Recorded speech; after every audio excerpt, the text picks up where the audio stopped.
আজকে বাঙ্গু প্রগতিশীলদের চেতনার দিকে একটা মহা অস্ত্র নিক্ষেপ করবো। এর ফলে বাঙ্গু প্রগতিশীলদের মুখোশ চূড়ান্ত ভাবে খসে পড়বে আর তাদের পুচ্ছে আগুন জ্বলা যাবে। তাদের প্রগতিশীল প্রতারণা আর ভণ্ডামি ভরা বয়ানের চেতনা এই বিল্ডিং এর মতো ধইসা পড়বে। আগের 2 এপিসোডে আমরা 71 সাল নিয়ে আওয়ামী বাম বয়ানকে জয় বাংলা কইরা দিছি। প্রথম এপিসোডে আওয়ামী বাম বয়ানে পাকিস্তানে ভুয়া অর্থনৈতিক শোষণের ন্যারেটিভে জয় বাংলা করেছি। দ্বিতীয় এপিসোডে 25শে মার্চ 70-এর নির্বাচন এবং তার আগের পরের ঘটনাকে জয় বাংলা করে দিছি। আজকে আমরা আলোচনা করব বাঙ্গু চেতনার মূল সূতিকাগার ভাষা আন্দোলন নিয়ে এবং এর পিছনের আসল বাস্তবতা কি ছিল। আপনারাও বুঝবেন 7 জন্মের জাউরা আওয়ামী লীগ এবং বামেরা বাংলাদেশিদেরকে কি রকম উজবুক বানাইছে এই 50-55 বছর। এই এপিসোডের শেষ পর্যন্ত দেখলে আপনারা নিজেরাই তাজ্জব হইয়া যাবেন। তাদের প্রতারণার ভণ্ডামি দেখা আজকে আমরা 52 চেতনার বয়ানকে পুরাপুরি ধূলিসাৎ কইরা জয় বাংলা কইরা দেব। এর সাথে ভারত, আওয়ামী লীগ এবং বাম বয়ান আর তার চেতনার একচ্ছত্র আধিপত্য চিরতরে এই দেশ থেকে লোপ পাবে। চলেন আল্লাহর নামে শুরু করা যাক। প্রথমেই দেখব কি আছে সেই আওয়ামী বাম বয়ান। 1947 সালে পাকিস্তান রাষ্ট্রের আবির্ভাব হয়। তাকে মানে আওয়ামী বাম বাঙ্গু বয়ানে কয় আর কি। পাকিস্তান গঠন হওয়ার পরে পশ্চিম পাকিস্তানের শাসক গোষ্ঠী বিশেষ করে পাঞ্জাবিরা পূর্ব পাকিস্তানের বাঙালিদের উপরে তাদের ভাষা উর্দু জোর কইরা চাপাইয়া দিতে চাইছিল। পাকিস্তান আন্দোলনের প্রধান নেতা পাকিস্তানের প্রথম গভর্নর জেনারেল কায়েদে আজম মোহাম্মদ আলী জিন্না ঢাকায় এসে নাকি কইছিল Urdu and only Urdu shall be the state language of Pakistan. আর এটা শুনা নাকি সবাই না না করে চিক্কুর মাইরে উঠেছিল। আর তার মধ্যে ছিল নাকি সোহরাওয়ার্দীর বডিগার্ড। জিন্না এই বক্তৃতা দেয় 2 জায়গায়। 21শে মার্চ রমনা রেস করছে বিশাল জনসভায় এবং সেই বক্তব্য কোনো প্রতিবাদ হয় নাই, বরং উচ্ছ্বসিত হয়েছিল জনগণ। উনি কইছিলেন ইংরেজিতে কইছিলেন। কি কইছিলেন নিজেরাই শুনেন। Leave no doubt that the state language of Pakistan is going to be Urdu and no other language.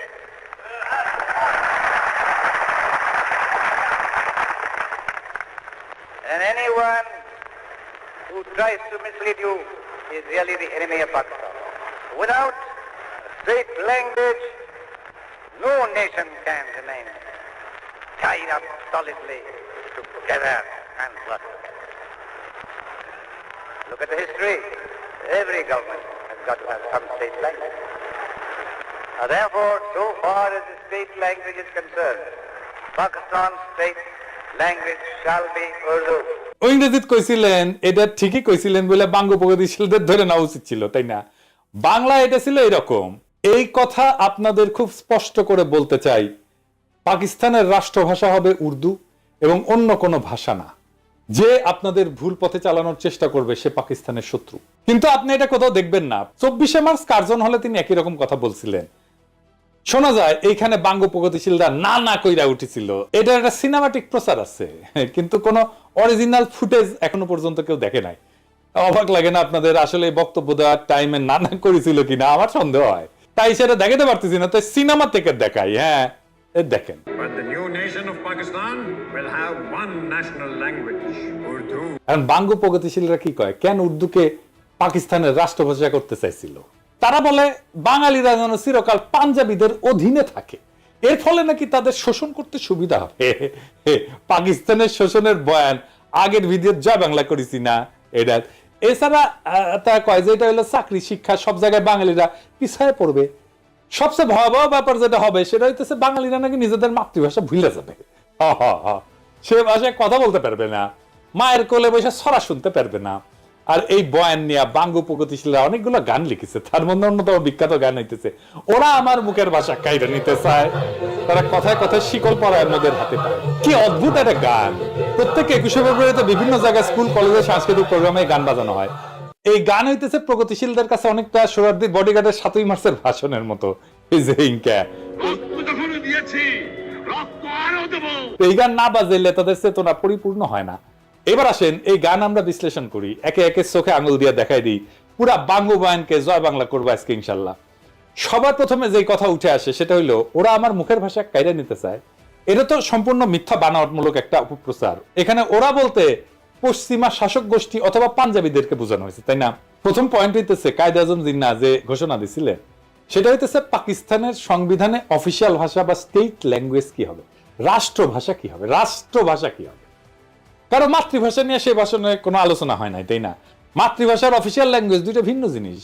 Jinnah এবং পাকিস্তানের আবির্ভাবে মুখ্য ভূমিকা পালনকারী দল মুসলিম লীগ উর্দুকে পাকিস্তানের অফিসিয়াল ল্যাঙ্গুয়েজ, স্টেট ল্যাঙ্গুয়েজ আর আন্তঃপ্রদেশ যোগাযোগকারী ভাষা, যেটাকে ইংরেজিতে লিঙ্গুয়া ফ্রাঙ্কা বলে, সেটা করার সিদ্ধান্ত নিয়েছিল। এবং এই সিদ্ধান্ত যখন না হয়েছিল তখন মুসলিম লীগ করে শেখ মুজিব নিজেও। কেন উর্দুকে লিঙ্গুয়া ফ্রাঙ্কা আর অফিসিয়াল ল্যাঙ্গুয়েজ করার সিদ্ধান্ত নেয় সে আলাপে পরে আসতেছি, তবে আগে দেখি অফিসিয়াল বা স্টেট ল্যাঙ্গুয়েজ কি। অফিসিয়াল ল্যাঙ্গুয়েজ হলো একটা রাষ্ট্রের সরকারি দপ্তরে, আদালতে যে নথিপত্র, কাগজ, রাষ্ট্রীয় আর্কাইভ, চিঠি লেখা আর সংরক্ষণ করা হয় সেইটাকে রাষ্ট্রের অফিসিয়াল বা স্টেট ল্যাঙ্গুয়েজ বলে। আর লিঙ্গুয়া ফ্রাঙ্কা কাকে বলে? লিঙ্গুয়া ফ্রাঙ্কা হইতেছে দেশের বিভিন্ন ভাষাভাষী মানুষের মধ্যে যোগাযোগের কমন মাধ্যম বা মিডিয়াম।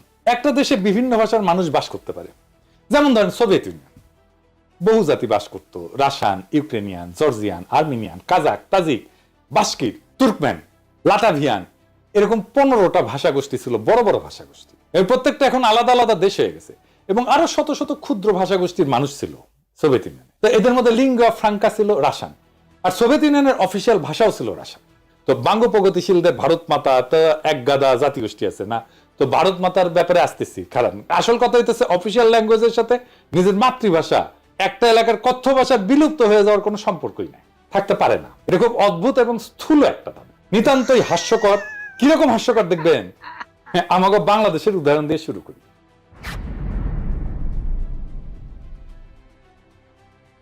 বাংলাদেশের অফিসিয়াল ভাষা হচ্ছে বাংলা, তাই না? আমরা তো সবাই জানি রাষ্ট্রভাষা বাংলা। তো বাংলাদেশে অন্য ভাষাভাষী জনগোষ্ঠী আছে, যেমন সিলেটি আছে, সাতগাই আছে, চাকমা আছে, গারো আছে, সাঁওতাল আছে, অনেক আছে, তাই না? তো আমি চাকমা গারোদের উদাহরণে আজকে যাব না, সিলেটি আর সাতগাই এই ধরে। এই দুই ভাষা বাংলা থেকে সম্পূর্ণ আলাদা ভাষা, তাদের প্রায় সম্পূর্ণ ইউনিক ভোকাবুলারি আছে, শব্দ ভান্ডার আছে, যেটা অন্য কেউ বুঝে না। এমনকি সিলেটি ভাষা তার নিজস্ব বর্ণমালা আছে, যেটাকে সিলেটি নাগরী বলে।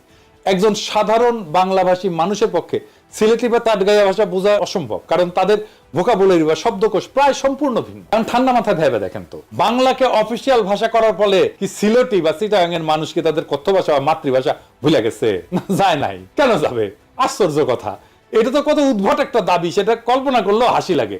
বাঙ্গ প্রগতিশীলদের দাবি যে ওরা আমার মুখের ভাষা কাইরা নিতে চায়, এটা সম্পূর্ণ গাঁজাখুরি একটা দাবি। এখন যদি চিটাগাং বা সিলেটের ভাইয়েরা যদি বলে ওরা আমার মুখের ভাষা কাইরা নিতে চায়, তাহলে বাঙ্গ প্রগতিশীলরা কই যাবে? বাঙ্গ প্রগতিশীলরা আরো বলে যে পাঞ্জাবি ইরানকে আমাদেরকে শোষণ করার জন্য উর্দু আমাদের উপরে চাপাই দিতে চাইছিল। হায় রে দুনিয়া! বাঙ্গ প্রগতিশীলদের আইকিউ আর সাধারণ জ্ঞান অনেক কম হয়, এটা আমরা সবাই জানি। শিক্ষা দীক্ষাতেও তারা সাধারণত লাড্ডা গোড্ডা হয় আর কি, লেখাপড়া কম করে, শেষ করতে পারে না বেশিরভাগ ক্ষেত্রেই। তো যাই হোক, তাই বলে এত কম হয় এটা কল্পনাতীত। আজকে এক ভদ্রলোকের সঙ্গে কথা হইতেছিল, উনি লন্ডনে থাকেন।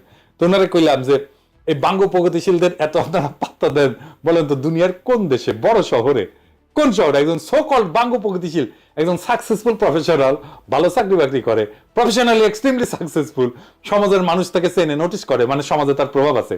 নাই। দুনিয়ায় যে কোনো বড় শহরে, ধরেন London, Paris, new York, Geneva, Sydney, কোথাও পাবেন না। বাম সেকুলার আওয়ামী লীগ এগুলো কোথাও পাবেন না।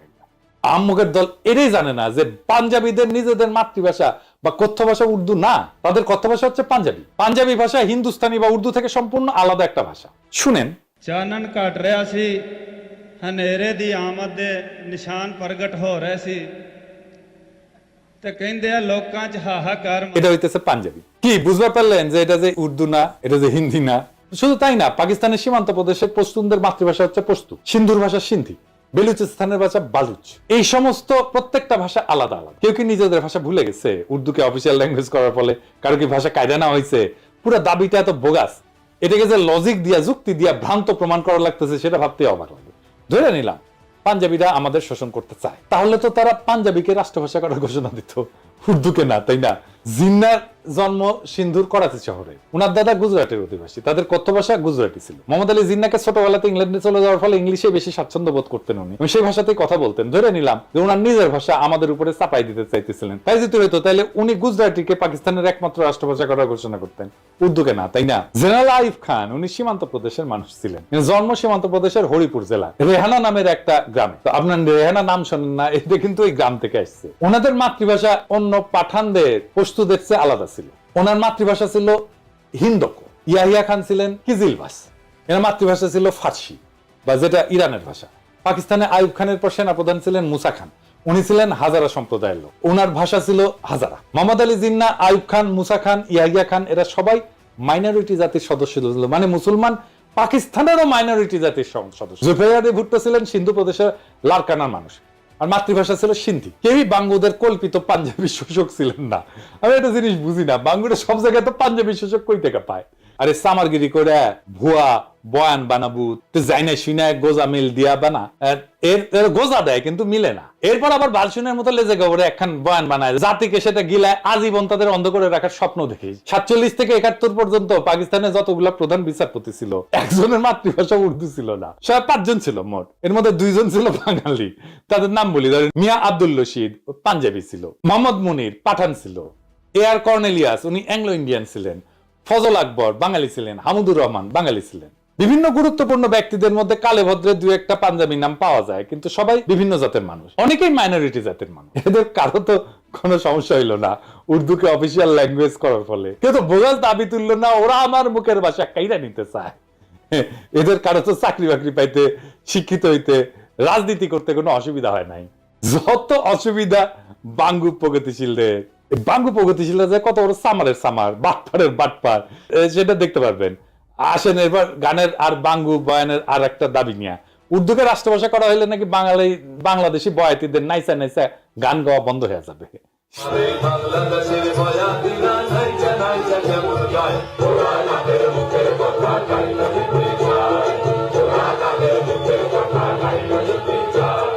শুধু তাই না, সোহরাওয়ার্দীর বডিগার্ড তার বইতে কি লিখেছে, গায়ক আব্বাস উদ্দিন তারে কি কয় দেখেন। উনি লিখেছেন, তিনি সন্ধ্যায় চলে যাওয়ার পর গানের আসর বসলো। আব্বাস উদ্দিন সাহেব, সোহরাব হোসেন ও বেদার উদ্দিন সাহেব গান গাইলেন। অধিক রাত পর্যন্ত আসর চললো। আব্বাস উদ্দিন সাহেব এবং আমরা রাতে রফিক সাহেবের বাড়িতে রইলাম। রফিক সাহেবের ভাইরাও সকলে ভালো গায়ক, হাসনাত বরকত ভালো গানই গাইতো। এরা আমার ছোট ভাইয়ের মতো ছিল, আমার সাথে জেলও খাটিছে। পরের দিন নৌকায় আমরা রওনা করলাম আশুগঞ্জ স্টেশনের স্ট্যান্ড ধরতে। পথে গান চললো, নদীতে বসে আব্বাস উদ্দিন সাহেবের ভাটিয়ালি গান। তাদের নিজের গলা না শুনলে জীবনের একটা দিক অপূর্ণ থেকে যেত। তিনি যখন আস্তে আস্তে গাইতেছিলেন তখন মনে হচ্ছিল নদীর ঢেউগুলোও যেন তার গান শুনতেছে। তারই শিষ্য সোহরাব হোসেন এবং বেদার উদ্দিন তার নাম কিছুটা রেখেছিলেন। আমি আব্বাস উদ্দিন সাহেবের একজন ভক্ত হয়ে পড়েছিলাম। তিনি আমাকে বলছিলেন, মুজিব, বাংলা ভাষার বিরুদ্ধে বিরাট ষড়যন্ত্র চলতেছে। বাংলা রাষ্ট্রভাষা না হলে বাংলার কৃষ্টি সভ্যতা সব শেষ হয়ে যাবে। আজ যে গানকে তুমি ভালোবাসো এর মাধুর্য মর্যাদা নষ্ট হয়ে যাবে। যা কিছু হোক, বাংলাকে রাষ্ট্রভাষা করতেই হবে। আমি কথা দিয়েছিলাম এবং কথা রাখতে চেষ্টা করেছিলাম। কি আজগুবি এক দাবি, বাংলা অফিসিয়াল না হইলে নাকি বাংলার কৃষ্টি সভ্যতা সব শেষ হয়ে যাবে, গানের মাধুর্য মর্যাদা নাকি গোল্লায় যাবে। উজবুকের দল সম্পূর্ণ ডাহা মন গড়া এই সমস্ত দাবি তুলছে। 47-এর আগ পর্যন্ত ইংরেজ আমলে আমাদের অফিসিয়াল ভাষা কি ছিল? কি ছিল? ইংরেজি। তো ইংরেজি, আবার কইতেছি ইংরেজি। তখন কি ইংরেজি আমলে বাংলার বয়াতিরা নাইসা নাইসা গান গাওয়া ভুলে গেছিল? 200 বছরের বেশি তো শাসন করেছিল, তাই না? তো এই 200 বছরে কি গান গাওয়া ভুলে গেছিল? ইংরেজ আমলে বয়াতিরা নাইসা নাইসা গান করে নাই? তখন কি আব্বাস উদ্দিনের বয়ান মতে বাংলার কৃষ্টি সভ্যতা সব শেষ হয়ে গেছিল? তখন কি বাংলা গানের মাধুর্য মর্যাদা গোল্লায় গেছিল? বাংলা সাহিত্য সবচেয়ে বেশি প্রসার লাভ করেছিল কখন? ইংরেজ আমলে। বাংলা ভাষার সৃষ্টি হয়েছে ইংরেজ আমলে। আধুনিক বাংলা ভাষা যেটা আমরা বলি, বিশেষ করে বাংলা গদ্য সাহিত্যের সৃষ্টি হয়েছে ইংরেজ আমলে। পদ্য সাহিত্যের যা প্রসার ঘটছে তার সিংহভাগ ইংরেজ আমলে। বিভিন্ন বাংলা পত্র পত্রিকা, মাসিক সাহিত্য পত্রিকা সব ইংরেজ আমলে শুরু হয়েছিল। 1800 সালে কলকাতাতে ইংরেজদের ফোর্ট উইলিয়াম কলেজ প্রতিষ্ঠার পরে বাংলা সাহিত্য সৃষ্টি এবং প্রসার লাভ করা শুরু করে। বাংলা সাহিত্য এবং কালচার যারা সৃষ্টি এবং ডিফাইন করছে, রাজা রামমোহন রায়, ঈশ্বরচন্দ্র বিদ্যাসাগর, মাইকেল মধুসূদন দত্ত, বঙ্কিম, শরৎ, রবীন্দ্রনাথ, নবীন চন্দ্র সেন, সব কয়টা ইংরেজ আমলের মানুষ। ইংরেজ আমলে ইংরেজি অফিসিয়াল ভাষা নিয়ে তাদের তো বাংলা সাহিত্য চর্চার বিকাশে কোনো বাধা সৃষ্টি হয় নাই। আর 47 সালে পাকিস্তান তৈরির পর আব্বাস উদ্দিন, আব্দুল লতিফ এগো চেতনার চোদন জায়গায় উঠলো।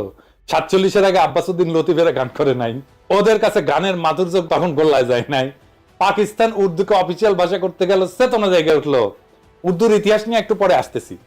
এদের দাবি যে কত শয়তানি আর ষড়যন্ত্র ভরা, সেটা আস্তে আস্তে টের পাবেন। মুঘল আমলে মুঘলদের রাজ দরবার এবং সুবা এবং প্রদেশগুলোতে অফিসিয়াল ভাষা ছিল ফার্সি। মুঘলদের যাবতীয় ডকুমেন্ট, পরোয়ানা, ইতিহাস সবকিছুই ফার্সিতে রচিত হইত। সিরাজউদ্দৌলা, আলীবর্দী, মুর্শিদ কুলি খান এদের আমলে যাবতীয় হুকুম, পরোয়ানা ফার্সি শিকস্তা স্টাইলে লেখা হইতো। এই যে দেখেন, এটা শিকস্তা ক্যালিগ্রাফি স্ক্রিপ্টের একটা উদাহরণ।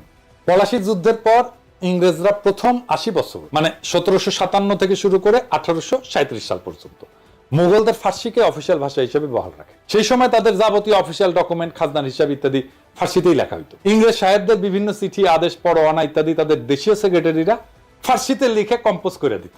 এই সেক্রেটারিদেরকে বলা হইতো মুন্সি। মুন্সি, হ্যাঁ, প্রচুর হিন্দু ইংরেজি এবং ফার্সি ভাষা শিখে এই মুন্সির কাজ করত। তাদের টাইটেল ছিল মুন্সি। আমাদের গৌতম দাস দাদা আছেন না, আপনারা পছন্দ করেন খুব, আসল নাম হইতেছে গৌতম দাস মুন্সি। উনার ছোট ভাই বিশ্বজিৎ দাস মুন্সি, উনি লেখেন মুন্সি বিশ্বজিৎ। এবার বুঝেছেন তো? 1837 সালে লর্ড অকল্যান্ড ব্রিটিশ ইন্ডিয়ার অফিসিয়াল ল্যাঙ্গুয়েজ ফার্সি থেকে ইংরেজি আর উর্দুতে বদল করে। জিয়া, দুইটা অফিসিয়াল ল্যাঙ্গুয়েজ ছিল, ইংরেজি আর উর্দু। ইংরেজ আমলে 1837 সাল থেকে ব্রিটিশ ভারতে ইংরেজির পাশাপাশি উর্দু ছিল অফিসিয়াল ভাষা। 47 সাল পর্যন্ত এই সিস্টেম বহাল থাকে। ইংরেজ অফিসাররা ব্রিটিশ ইন্ডিয়ান আর্মিতে তাদের নেটিভ সোলজারদের সাথে কি ভাষায় কথা বলতো শুনবেন? উর্দুতে। মহারানী ভিক্টোরিয়া তার হিন্দুস্তানি ব্যক্তিগত খাদেম মুন্সি আব্দুল করিমের কাছ থেকে উর্দু ভাষা শিখছিলেন। শুধু তাই না, মহারানী ভিক্টোরিয়া তার নিজের ডায়েরি ইংরেজির পাশাপাশি উর্দুতেও লিখতেন। ওনার ডায়েরির 13 ভলিউম উনি উর্দুতে লিখছেন নিজের হাতে। এটা নিয়ে একটা সিনেমা হয়েছে হলিউডে, মহারানী ভিক্টোরিয়া তার হিন্দুস্তানি খাদেম মুন্সি আব্দুল করিমকে নিয়ে। সিনেমার নাম হইতেছে ভিক্টোরিয়া অ্যান্ড আব্দুল। 2017 সালে এটা মুক্তি পাইছে। তো মহারানী ভিক্টোরিয়ার চরিত্রে অভিনয় করছেন জুডি ভেন্স, আর আলী ফজল অভিনয় করছে আব্দুল করিম চরিত্রে।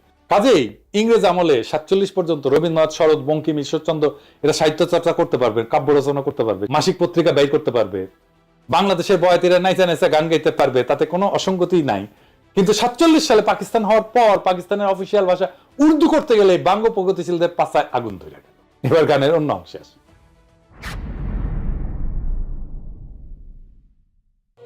আর কথা মনে কইরা রাখি কইরা যায় ঘুম পাড়াই লাগাই তোদের ও মায় সোনা মানিক জাদু বলে চুমা দিয়া লইতো বলে সোনা মানিক জাদু বলে চুমা দিয়া লইতো বলে আরো জাদুর কইরা কইতো মরে আর জানা মার বুকে যায় ওরা মায়ের মুখে কথা কাইরা দিতে যায় ওরা মায়ের মুখে কথা কাইরা। আচ্ছা বলেন, অফিসিয়াল ভাষার সাথে দুঃখিনী মায়ের তার সন্তানকে সোনা মানিক জাদু বলে চুমা দিয়া লইতো কোলে আয়সান আমার বুকে, আয়ের সম্পর্ক কি? ইংরেজ আমলে কি কোনো বাঙালি রমণী তার সন্তানকে বাংলা ভাষায় সোনা মানিক জাদু বলে চুমা দিয়া কোলে নেয় নাই? কি আশ্চর্য একটা দাবি। বাঙ্গ প্রগতিশীলরা আবার এর মধ্যে দুঃখিনী মায়ের ঢুকেছে। কত বড় বাটপারেরা। পাকিস্তান প্রতিষ্ঠা হওয়ার পরে জিন্নাহ এবং তার পরবর্তী গভর্নর জেনারেল আর প্রধানমন্ত্রী খাজা নাজিবুদ্দিন তাদের ভাষণে সুস্পষ্ট করে বলছিলেন যে পাকিস্তানের কোন প্রদেশের প্রাদেশিক অফিসিয়াল ভাষা কোনটা হবে সেটা প্রদেশের আইনসভা ঠিক করবে, কিন্তু অল পাকিস্তান লিঙ্গুয়া ফ্রাঙ্কা হবে উর্দু। আগেই বলছি, পাকিস্তানে বহু ভাষার মানুষ বাস করত, পাঞ্জাবি, বাঙালি, পাঠান, বালুচ, হাজরা, সিন্ধি, কিজিলবাস। এদের সবার আন্তঃযোগাযোগ বা ইন্টার কমিউনিকেশনের জন্য উর্দু ছিল সবচেয়ে মোক্ষম ভাষা, কারণ এরা সবাই উর্দু জানতো। মানে ধরেন হাজরা সম্প্রদায়ের মানুষ বাংলা জানে না তো, বেলুচরা বাংলা জানে না তো, তাহলে রাষ্ট্রভাষা যদি বাংলা করে তাহলে কেমনে হবে বলেন তো? উর্দু শব্দটা আসছে তুর্কি ভাষা থেকে।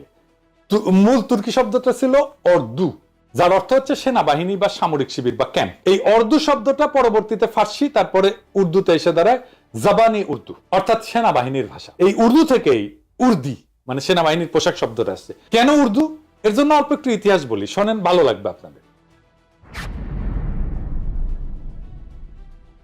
আরবরা যখন নবীজির ওফাতের পর বিভিন্ন সাম্রাজ্য যেমন রোমান, পারস্যদের পরাজিত কইরা নিজেদের সাম্রাজ্য বানায়, সেটা সর্বপ্রথম উমাইয়া আমলে ভারতবর্ষ পর্যন্ত পৌঁছায়। মোহাম্মদ বিন কাসেমের নেতৃত্বে মুসলমানরা 711 সালে মাকরান, বেলুচিস্তান আর সিন্ধু প্রদেশ জয় করে। মোহাম্মদ বিন কাসিম সিন্ধু থেকে নদী ধইরা উত্তর দিকে বর্তমান পাঞ্জাবের মুলতান পর্যন্ত জয় করছিলেন। এইখানে আরবদের বিজয় থেমে থাকে প্রায় 300 বছর। ততদিনে উমাইয়াদের পতন হইয়া আব্বাসীয় খলিফারা আসছেন এবং আব্বাসীয় সাম্রাজ্য দুর্বল হইয়া বিভিন্ন খণ্ডে বিভক্ত হয়ে গেছে। আব্বাসীয় সাম্রাজ্যের পূর্ব দিকের প্রদেশ ইরান, খোরাসান আর তুরানে সামানিদ নামে একটা সালতানাত প্রতিষ্ঠা হয় 874 থেকে 999 সাল পর্যন্ত। তুরান হইতেছে তুর্কিদের এলাকা। খোরাসানের উত্তরে একটা বিখ্যাত নদী আছে যার নাম আমুদরিয়া, আপনারা শুনছেন না? গ্রিকরা একে অক্সাস বলতো। আলেকজান্ডার দ্য গ্রেট এই নদী ক্রস করছিলেন তার যুদ্ধযাত্রায়। সেই নদী হইতেছে ইরান আর তুরানের সীমানা। সেই নদীর উত্তরে তুরানি বা তুর্কিরা থাকতো। তুরানি তুর্কি ট্রাইব গুলা অশ্বারোহী বা নমাডিক ছিল। সামানিদ সুলতানেরা ইরানি ছিল এবং তারা ফার্সি ভাষায় ব্যাপক পৃষ্ঠপোষকতা করত। আধুনিক ফার্সি সাহিত্য সামানিদ আমল থেকে শুরু হয়েছে। ফার্সি লেখা হয় আরবি হরফে। ইরানের মহাকবি ফেরদৌসি এই সময়ের মানুষ। সামানিদ সুলতানেরা তাদের রাজসভা এবং সামরিক বাহিনীতে তুরানি অশ্বারোহীদের ব্যাপকভাবে রিক্রুট করছিল। এদের মধ্যে একজন তুর্কি সেনাপতি আলেপ্তেগিন 962 সাল বর্তমান আফগানিস্তানের গজনি শহর জয় করে এনে নিজের একটা সাম্রাজ্যের গোড়াপত্তন করে। এই আলেপ্তেগিনের নাতি বা দৌহিত্র হচ্ছে গজনির বিখ্যাত সুলতান মাহমুদ, যিনি অশ্বারোহী তুর্কি বাহিনী নিয়ে ভারতবর্ষের পাঞ্জাব বিজয় করে তার সাম্রাজ্য যোগ করে। এর ফলে আরবদের বেলুচিস্তান এবং সিন্ধু বিজয়ের প্রায় 300 বছর পর মুসলমানরা বর্তমান সীমান্ত প্রদেশ পাঞ্জাব বিজয় করে। সুলতান মাহমুদ এবং পার্শ্ববর্তী গজনী সুলতানেরা তুর্কি হওয়া সত্ত্বেও তারা সামানিদ সুলতানদের অনুসরণে ফার্সিকেই নিজেদের অফিসিয়াল ভাষা হিসেবে ব্যবহার করতেন। সুলতান মাহমুদ মহাকবি ফেরদৌসিকে নিয়ে পারস্যের মহাকাব্য শাহনামা রচনা করছিলেন। আপনারা জানেন না যে বিখ্যাত শাহনামা? তো গজনীর এই সালতানাত 1186 সাল পর্যন্ত ছিল। 1186 সাল পর্যন্ত আফগানিস্তানের ঘুর শহরে তুর্কিক সেনাপতি মুইজুদ্দিন মোহাম্মদ ঘুরি গজনির সালতানাতকে বিজয় করে যোগ করেন নিজের সাম্রাজ্যে। এরপর উনি 1192 সালে দিল্লির কাছে নিজের বর্ম আচ্ছাদিত ঘোড়সওয়ার হেভি ক্যাভারলি এই তুর্কি বাহিনী নিয়ে তরাইনের যুদ্ধে রাজপুত রাজা পৃথ্বীরাজ চৌহানকে পরাজিত করে ভারতবর্ষের মুসলমানদের প্রথম কেন্দ্র দিল্লি সালতানাত প্রতিষ্ঠা করেন।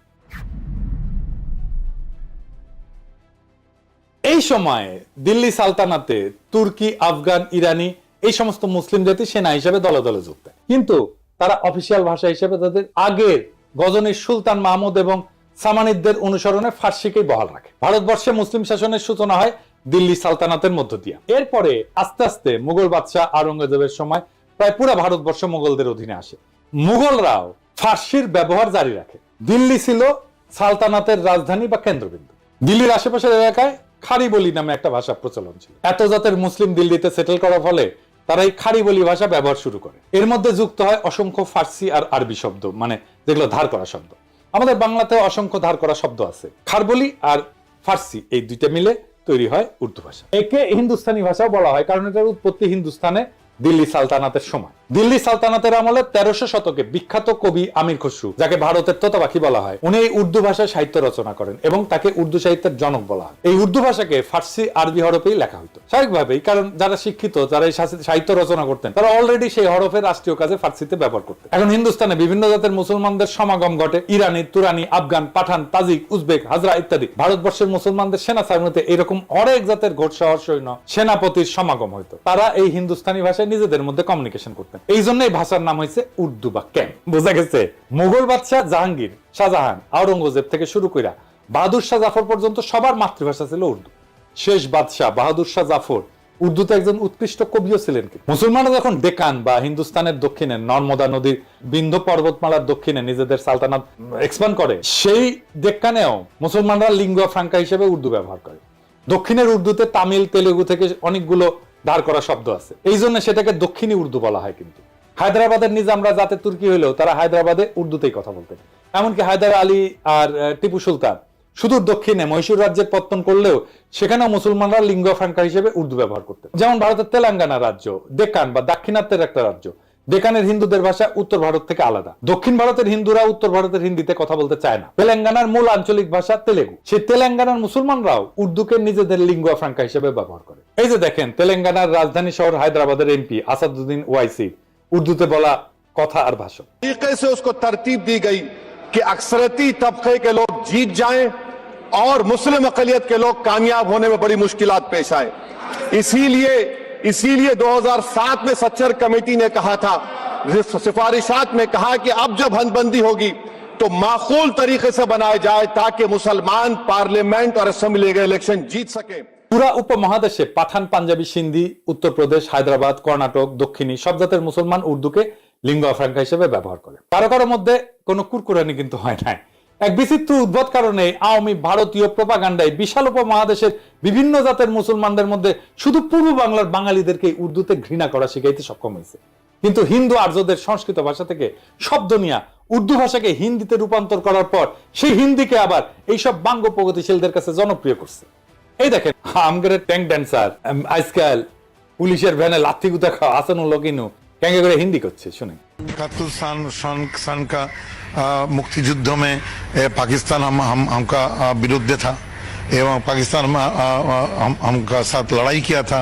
उस टाइम से जमात इस्लामी एक आतंकवादी संगठन था जो मानुष को, आदमी को मार दिया, नारी को मार दिया। वो संगठन पाकिस्तान बैक करता है एवं वो संगठन का जो आदमी मारा था उसका लिए विचार कर रहा है, फांसी भी हो गया। ये संगठन का साथ पाकिस्तानी का एवं पाकिस्तानी गोয়েন্দা संस्था ISI का गভীর ताल्लुक है। তো পাকিস্তান রাষ্ট্র 1947 সালে জন্ম নেয়।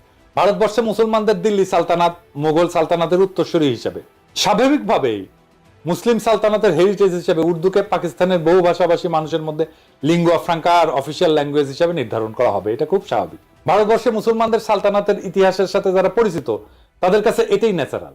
এর বিরোধিতা যে কত বড় ষড়যন্ত্র সেটা আপনারা একটু পরে দেখবেন, ষড়যন্ত্র কারা করছে সেটাও দেখবেন, তাজ্জব হয়ে যাবেন তাদের নির্লজ্জতা দেখে।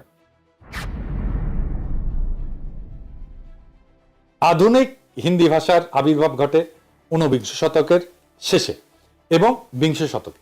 অনেক হিন্দু উর্দু ভাষার কিছু ফার্সি আরবি ভোকাবুলারি আর ফার্সি হরফে নারাজ হয়। তারা এজিটেশন শুরু করে, উর্দু বা হিন্দুস্তানি ভাষাকে দেবনাগরী হরফে লেখার জন্য ভোকাবুলারিতে আরবি ফার্সির বদলে সংস্কৃত থেকে ধার করা শব্দ নিয়ে রিপ্লেস করা শুরু করে। এই ভাষার নাম দেওয়া হয় হিন্দি। এর ফলে আধুনিক হিন্দি ভাষার আবির্ভাব ঘটে।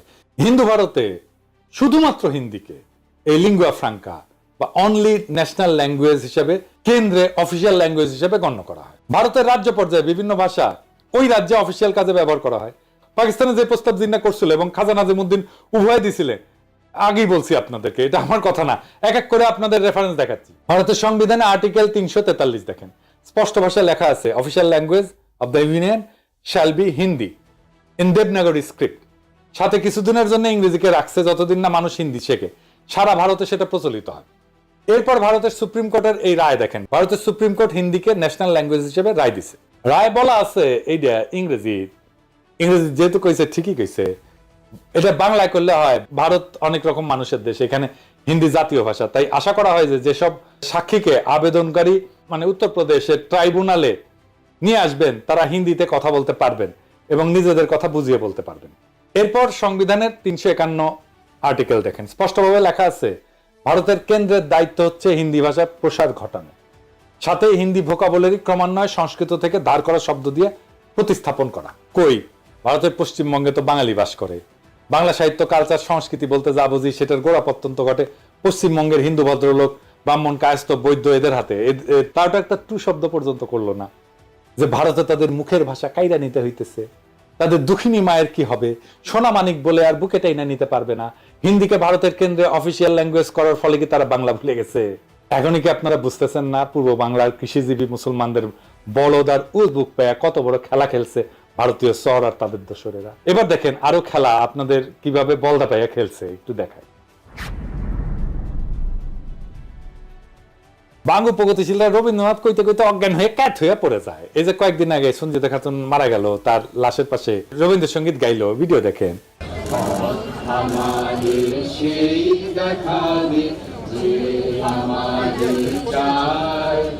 আমি অভয় মনে ছাড়ব তোরি এই শুধু মোর দান। এখন আপনাকে আমি এই রবীন্দ্রনাথের একটা চিঠি পড়ে শোনাইতেছি, তাহলে বুঝবেন এই বাঙ্গু প্রগতিশীলদের ভারত মাতা, আওয়ামী লীগ আর বামেলামিরা কিরকম বলদ বানাইছে। The Mahatma and the poet এই নামে একটা বই আছে যেখানে রবীন্দ্রনাথ এবং গান্ধীর মধ্যে লেখা চিঠিপত্র সংকলন করা হয়েছে। এটা সংকলক সব্যসাচী ভট্টাচার্য আর এক ভট্টাচার্য। 21 জানুয়ারি 1918 বিহারের মতিহারি থেকে গান্ধী রবীন্দ্রনাথকে একটা চিঠি লেখে। এই পত্রে গান্ধী রবীন্দ্রনাথের মতামত জানতেছে একটা বিষয়টা হইতেছে হিন্দিকে ভারতের একমাত্র জাতীয় ভাষা বা ন্যাশনাল ল্যাঙ্গুয়েজ করার ব্যাপারে, এই ভাষাকে আন্তঃপ্রদেশ যোগাযোগ এবং জাতীয় সমস্ত কমিউনিকেশনের ব্যাপারে চালু করা গান্ধীর প্রশ্ন ছিল এইরকম ইংরেজি, যে এটা কি ঠিক না যে হিন্দি একমাত্র সম্ভাব্য জাতীয় ভাষা এবং বিভিন্ন আন্তঃপ্রদেশের যোগাযোগের জন্য ভাষা হইতে পারে? চিঠির উত্তরে শান্তিনিকেতন থেকে 24শে জানুয়ারি 1918-তে রবীন্দ্রনাথ এই প্রস্তাবে সম্মতিসূচক মতামত দেন এবং হিন্দিকে ভারতের একমাত্র জাতীয় ভাষা যা আন্তঃপ্রদেশ যোগাযোগের জন্য উপযুক্ত বলে মতামত প্রদান করেন। তিনি স্পষ্ট বলছিলেন, হ্যাঁ, হিন্দি একমাত্র সম্ভাব্য জাতীয় ভাষা হইতে পারে ভারতের। আবার পড়ে শোনাচ্ছি, Hindi is the only possible national language in India. তবে এও বলেন, যেহেতু তাদের প্রজন্ম ইংরেজি শাসনের অধীনে বড় হয়েছে, ইংরেজি ভাষাতে নিজেদের মতামত আর্টিকুলেট করে হিন্দিকে সম্পূর্ণরূপে প্রচলন করতে আরেক জেনারেশন বড় হওয়া লাগবে। গান্ধী গুজরাটি, মাতৃভাষা গুজরাটি, এবং রবীন্দ্রনাথ বাঙালি, বিনা দ্বিধায় হিন্দিকে একমাত্র জাতীয় ভাষা হিসেবে মাইনে নিল। ভারত স্বাধীন হওয়ার পরে ভারতের সংবিধানেও হিন্দিকে একমাত্র অফিসিয়াল ভাষা হিসেবে ঢুকানো হইল এবং এর পাশে ইংরেজিকে রাখা হইল যতদিন নতুন প্রজন্ম হিন্দি না শিখে। যে বাঙ্গ প্রগতিশীলরা এত রবীন্দ্রনাথ বই করলে পাগল হইয়া যায়, কাইট হয়ে পড়ে যায়, সে রবীন্দ্রনাথ নিজেই তো তার দেশ ভারতে হিন্দিকে সর্বভারতীয় ভাষা হিসেবে প্রমোট করছে। এখানে বাঙ্গ প্রগতিশীলদের আইকন রবীন্দ্রনাথ তাহাকে করে নাই যে সে তার মাতৃভাষা ভুলে যাবে। পশ্চিম বাংলার কোন কবি সাহিত্যিক তো এটা একটা টু শব্দ করে নাই, যেহেতু রবীন্দ্রনাথ কইছে, ঠিকই কইছে। আর জিন্না একই কথা কইয়া ভিলেন হইয়া গেল বাঙ্গ প্রগতিশীলদের কাছে। এটা কত বড় সামার বাটপারের বাটপার দেখেছেন। ভারতের কেন্দ্রে, সচিবালয়, আদালতে, আর্মিতে সব জায়গায় অফিসিয়াল ভাষা হচ্ছে হিন্দি বা ইংলিশ। সব ফাইলপত্র, যোগাযোগ, চিঠি আদান প্রদান হিন্দি অথবা ইংলিশে করা লাগে। ভারতের পার্লামেন্টে কথা বলতে গেলে হিন্দি বা ইংলিশ ব্যবহার করতে হয়। পার্লামেন্টের মেম্বার, রাজনীতিবিদ যদি বকলম বা মূর্খ হয় তাহলে স্পিকারের বিশেষ অনুমতি নিয়ে অন্য ভাষায় বক্তৃতা দিতে পারে, যদিও সেই বক্তব্য কেউ শুনে না। এই যে দেখেন, পশ্চিমবঙ্গের লোকসভার একজন সদস্য অভিষেক ব্যানার্জি ডায়মন্ড হারবার 24 পরগনা আসনের এমপি, লোকসভায় হিন্দিতে কথা হচ্ছে। দেখেন, खबर रखिए और कुर्सी का पीटी बांध लीजिए, मौसम बिगड़ने वाला है। आप डायरेक्शन देंगी ये मुझे? पश्चिम बंगाल के चीफ मिनिस्टर ममता बनर्जी सदन के सदस्य है, नहीं है?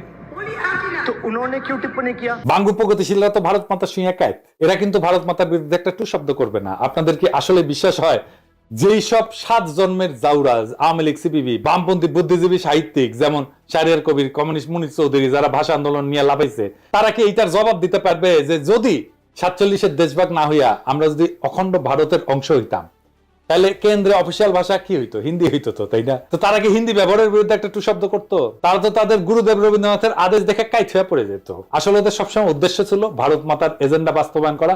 আমাদের আগের 2টা এপিসোডে দেখাইছি, এপিসোডের মাধ্যমে সেটা আবার স্বতঃসিদ্ধভাবে প্রমাণ করলাম আপনাদের সামনে আরেকবার। এরা সব সময় এই ভূখণ্ডের মুসলমানদেরকে দুর্বল করে রাখতে চাইছে, এখনো সেটার জন্য আপ্রাণ চেষ্টা করে যাচ্ছে। সেই জন্য প্রথম থেকে ষড়যন্ত্র করে তাদের দেশীয় লেসপেন্সারদের মাধ্যমে এই সমস্ত ভুয়া বয়ান তৈরি করে বিলি করেছে। পাকিস্তান তৈরি হওয়ার পর থেকে এদের উদ্দেশ্য ছিল উপমহাদেশের মুসলমানদের মধ্যে যাতে বন্ধন না থাকে, একতা না থাকে, মুসলমানরা যাতে কোনোভাবে এক দেশে বসবাস না করে। মুসলমানরা যদি একতাবদ্ধ শক্তিশালী থাকে তাহলে তো ভারত মাতার বিশাল বিপদ সামনে, তারা তাদের অখণ্ড ভারত পুনরুদ্ধারের স্বপ্ন বাস্তবায়ন করতে পারবে না। এই জন্যই ভারত নিজে হিন্দিকে নিজের অফিসিয়াল ল্যাঙ্গুয়েজ বানায় পূর্ব বাংলার মুসলমানদেরকে উজবুক বানাইছে তাদের দেশীয় দোসরের মাধ্যমে। এখনো খেয়াল করলে দেখবেন ইউটিউবে বা ফেসবুকে পশ্চিমবঙ্গের বাঙালিরা এসে এই ব্যাপারে উস্কানি দেয়। যখন কোনো উর্দু গানে বা পাকিস্তানের কোনো কিছুতে বাংলাদেশি কেউ লাভ দেয়, লাইক দেয় বা কোনো একটা কমেন্ট করে, এইসব পশ্চিমবঙ্গের বাটপাট সামাররা এসে কয় তোদের ভাষা উর্দু নাকি? কত বড় সামারেরা! তখন এরা ওপার বাংলা থেকে ভাষা আন্দোলনে ব্যাপকভাবে উস্কানি দিছিল, প্রোপাগান্ডা চালাইছিল। এদের প্রোপাগান্ডা কি জিনিস সেটা সবাই আজকে ভালোভাবে বুঝছেন। দেখেন, আপনাকে মৌলিক যখন কেন্দ্রে যায়, মোদির সাক্ষাৎকার নেয়, তখন হিন্দিতে কথা কয়। मोदी जी रिपब्लिक बांग्ला में पहली बार बहुत बहुत स्वागत है। नमस्कार, बहुत बहुत शुक्रिया आपको मोदी जी। मोदी जी, ये जो पूरा जो माहौल है, हजारों में लोग यहाँ पे आए हैं, क्या कुछ नहीं हुआ? ये प्रोग्राम को बंद करने के लिए लोगों को रोका गया, 144, 144 इशू किया गया, बहुत सारे जगहों पे रोक नहीं पाए। ममता बनर्जी को मोदी से इतना डर क्यों है? পশ্চিমবঙ্গের হিন্দু বাঙালিদের কাছে এটা কিন্তু কোনো আপত্তির বিষয় না, কিন্তু মুসলমানরা উর্দু কইলে তাদের হোগা জ্বলে যায়, তাদের হোগায় আগুন জ্বলে ওঠে দাউ দাউ করে। এইবার আসি ষড়যন্ত্রের অন্তিম পর্যায়ে। 52 সালের 21শে ফেব্রুয়ারির ঘটনা। 21শে ফেব্রুয়ারি নিয়ে যেই বয়ান প্রচলিত তাতে বলা হয় পাকিস্তানি পুলিশ হঠাৎ কইরা বলা নাই কওয়া নাই নিরীহ ছাত্রদের মিছিলে গুলি বর্ষণ করে, যেখানে তারা রাষ্ট্রভাষা বাংলা চাই স্লোগান দিতে দিতে শান্তিপূর্ণ মিছিল করতেছিল। এর ফলে হতাহত হয় বেশ কিছু ছাত্র জনতা, কিন্তু বাস্তবতা ছিল সম্পূর্ণ বিপরীত। প্রথম পয়েন্ট হচ্ছে গুলি চালাইছিল প্রাদেশিক সরকার, কেন্দ্রীয় সরকার না। পুলিশ ছিল প্রাদেশিক সরকারের অধীনে এবং পূর্ব বাংলা পুলিশে বাঙালিরাই চাকরি করত। প্রাদেশিক সরকারও সম্পূর্ণভাবে বাঙালি ছিল। মুখ্যমন্ত্রী ছিল ময়মনসিংহের নুরুল আমিন, মন্ত্রিসভা ক্যাবিনেট ছিল 100% বাঙালি। দ্বিতীয় গুরুত্বপূর্ণ পয়েন্ট হইতেছে পুলিশ লাফায় এসে ছাত্রদের উপরে গুলি চালায় না। আওয়ামী লীগ এবং কমিউনিস্ট পার্টির ছাত্র সংগঠন অনেক উস্কানি দিয়াও কোনো পাল্টা সাড়া না পেয়ে একটা সিন ক্রিয়েট করার জন্য প্রাদেশিক আইনসভার দিকে হামলা করতে যায়। তখন প্রাদেশিক আইনসভা ছিল এখন যেটা বাংলা একাডেমি, ওইটা। সেদিন প্রাদেশিক আইনসভার সদস্যদের একটা মিটিং এর ডেট ছিল। সেখানে আওয়ামী বামেরা প্রাদেশিক আইনসভার সদস্যদেরকে আইনসভায় যোগ দিতে বাধা প্রদান করে শারীরিকভাবে, তাদের গাড়ি পর্যন্ত আটকায়। পুলিশ এসে তাদেরকে সরাই দিতে চায়, রাস্তা ক্লিয়ার করে দিতে চায়। তখন লীগের আর কমিউনিস্টদের ছাত্রকারা পুলিশের উপরে চড়াও হয়, পুলিশ লাঠিচার্জ করে। লীগের গুন্ডারা এরপরে পুলিশের দিকে ঢিল ইট পাটকেল ছড়া শুরু করে এবং পুলিশেরা আহত হয়। তো এই সমস্ত বামেরা কি ধরনের হয় দেখেছেন তো, পুলিশদেরকে কিভাবে আক্রমণ করে এবং তারপরে বলে আমাকে আক্রমণ করছেন কেন, দেখেন না? এই যে দেখেন, এই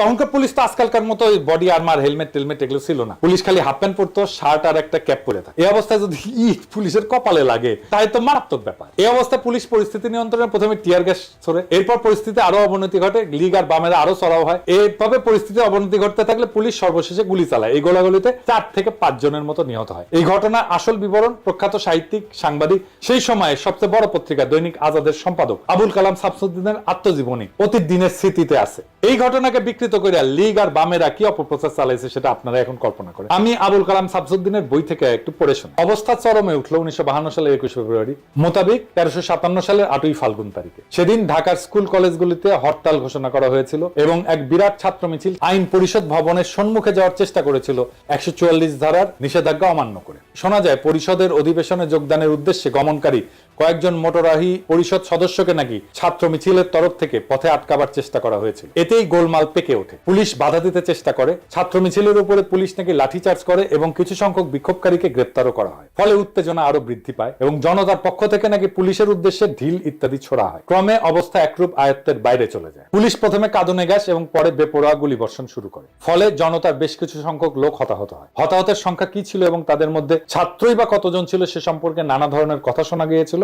সঠিক হিসাব যে কারণেই হোক পাওয়া যায় নাই, পাওয়ার উপায় ছিল না। এই পুরো এপিসোড শোনার পরে এখন আপনারা ঠিক করেন, আপনারা কি ভারতীয় আধিপত্যবাদ নামের বৃক্ষের প্রথম শিকড় ছিল শহীদ মিনার, এটা বুঝতে পারছেন? আওয়ামী লীগের তৈরি করা হুজুগে আবেগ বাদ দিলে শহীদ মিনার এবং এই সংক্রান্ত পুরো ন্যারেটিভ হচ্ছে ভারতীয় চক্রান্তের কাছে আমাদের পরাজয়ের সর্বপ্রথম ঘটনা। এটাকে সেলিব্রেট করা আর পলাশী যুদ্ধের লর্ড টাইপের বিজয়কে সেলিব্রেট করা একই কথা। প্রিয় দর্শক, এতক্ষণ যা শুনলেন তা শুধু ইতিহাস না, এটা একটা চেতনার ময়ূরপুচ্ছ ছিঁড়ে ফেলার রক্তাক্ত ঘোষণাপত্র। বহুদিন ধরে আমরা ভাবছি 21 ফেব্রুয়ারি মানেই ভাষার জন্য আত্মাহুতি, কিন্তু কে লিখছিল সেই নাটকের চিত্রনাট্য, কে বসে বসে বানাইছিল সেই ট্র্যাজেডির আবহ? এটা কি মাতৃভাষার বিজয় ছিল, না এটা ছিল একটা সুচারু প্রতারণা?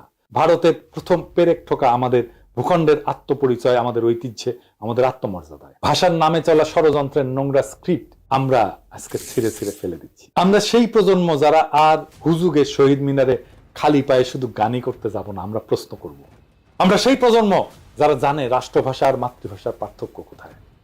আমরা সেই প্রজন্ম যারা ইতিহাসের ভাঙা পাথর গুড়ায় নতুন সত্যের মিনার গড়তে চায়। আজকে আমরা ঘোষণা করতেছি, চেতনার নামে চালানো ভারতীয় আধিপত্যের অপপ্রচার আর চলবে না। এই ইতিহাস যারা জানে না তারা আবেগে ভাসে, আর যারা জানে তারা বিদ্রোহে দাঁড়ায়। এটাই শেষ কথা। আজ চেতনার বেদীতে শ্রদ্ধা নয়, আত্ম অনুসন্ধান চাই। ইনকিলাব জিন্দাবাদ।